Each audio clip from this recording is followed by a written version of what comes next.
ये वाला फैक्ट सुन के आपको नेवर ट्रस्ट एनीवन का एग्जैक्ट मतलब पता चल जाएगा। स्क्रीन पे जो बिल्डिंग है उसे ध्यान से देखिए। ये है अफ्रीकन यूनियन के हेडक्वार्टर्स, जहाँ पे अफ्रीकन कंट्रीज के सारे इंपॉर्टेंट मीटिंग्स होते हैं। चाइना वालों ने ये बिल्डिंग खुद अफ्रीका को दिया था। पूरे $200 मिलियन खुद खर्च करके अफ्रीकन गवर्नमेंट को एक गिफ्ट के रूप में दिया। अब भाई गिफ्ट है तो एक्सेप्ट तो करना ही पड़ेगा, और कोई आम तोहफा थोड़ी ना है। पूरे 1500 करोड़ की बिल्डिंग है। सब कुछ अच्छा चल रहा था। कॉन्फ्रेंस मीटिंग्स यहीं होते थे। गवर्नमेंट ऑफिशियल्स का यहाँ आना जाना रहता था। सारे इंपॉर्टेंट डिसीजंस इसी बिल्डिंग के अंदर बैठ के ही लिए जाते थे। लेकिन एक दिन क्या होता है कि उसी बिल्डिंग में काम करने वाले एक आईटी डेवलपर ने ये नोटिस किया कि रात के 3 बज रहे हैं और इतनी रात को सर्वर यूजेस बहुत ज्यादा हो रहा है। चौंकने वाली बात यह कि उस टाइम बिल्डिंग में कोई सर्वर यूज ही नहीं कर रहा था। बिल्डिंग में 4-5 आईटी डेवलपर्स के अलावा कोई था ही नहीं। अब सवाल ये आता है कि जब बिल्डिंग ऑलमोस्ट पूरी खाली थी तो सर्वर इतना ज्यादा यूज कौन कर रहा था।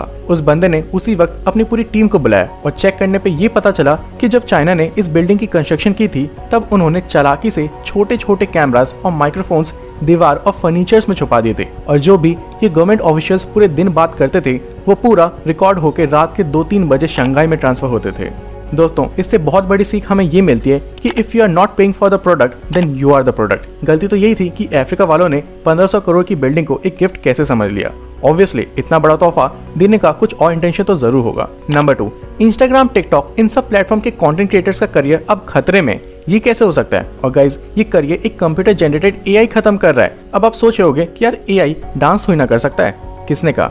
दोस्तों, मिलियम मिकेला से। ये एक वर्चुअल रियलिटी की एआई इन्फ्लुएंसर है। ये वर्चुअल वर्ल्ड में डांस, व्लॉगिंग सब करती है, जो कि आज की डेट में इन्फ्लुएंसर सब करते हैं। लेकिन सरप्राइज कर देने वाली बात ये है कि अब लोग कंप्यूटर जनरेटेड फिक्शनल कैरेक्टर को ज्यादा देखना प्रेफर कर रहे हैं as compare to real world के सो कॉल्ड फेमस लोगों से।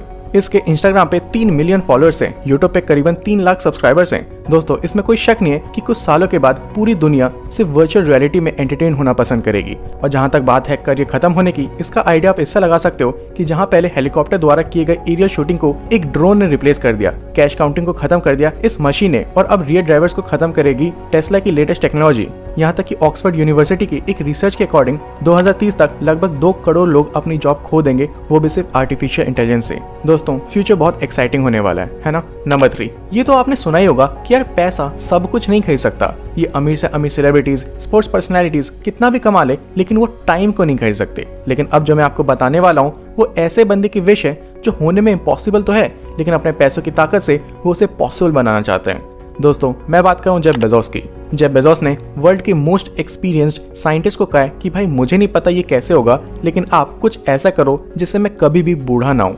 आपको पैसे चाहिए, मैं दूंगा। आपको 1000 लोगों की टीम चाहिए, मैं आपके लिए लाके दूंगा, लेकिन मेरी सबसे बड़ी ख्वाहिश को पूरा कर देना। और इसलिए जेफ ने एक एल्टोस लैब नाम की कंपनी में मिलियंस ऑफ डॉलर्स इन्वेस्ट किए, जो ये पता लगा रहे हैं कि बायोटेक्नोलॉजी की हेल्प से ह्यूमंस को फिर से यंग कैसे बनाया जाए। अब इन्वेस्ट किया है तो अपने बेजोस भाई ने, तो इन साइंटिस्ट के पास पैसों की तो कोई कमी नहीं होगी। यहाँ तक कि अगर वो अपना सारा काम छोड़ के सिर्फ इसी रिसर्च में लग जाए तो जिंदगी भर आराम से खा पी लेंगे। और आपको पता है कि इनकी सैलरी उतनी ही है जितनी हाईएस्ट पेड एथलीट और एक्टर्स को दी जाती है। ये करने का मेन मोटिव यही है कि आप अपना पूरा टाइम, पूरा दिमाग इस रिसर्च में लगाओ। लेकिन ये एक जेन्युइन क्वेश्चन है कि आपको नहीं लगता कि पैसों के दम पे एक नेचुरल प्रोसेस को रोकना ना के बराबर है? और अगर ऐसा ही है तो ये बिलियनर्स सोच भी कैसे सकते हैं इस चीज के बारे में? दोस्तों, इसमें आपको क्या लगता है? मुझे कमेंट्स में प्लीज बताना। नंबर 4, अपने ब्रांड को हमेशा टॉप पे रखने के लिए ये बड़ी बड़ी कंपनीज इतना गिर जाते ना कि आप मुझ पे बिलीव नहीं करोगे। जैसे एक बार किया उबर वालों ने। देखो, लिफ्ट जो अमेरिका जैसी कंट्रीज में चलती है और ओला जो इंडिया में चलती है, इसके अलावा उबर कंपनी का कोई और कॉम्पिटिटर है ही नहीं।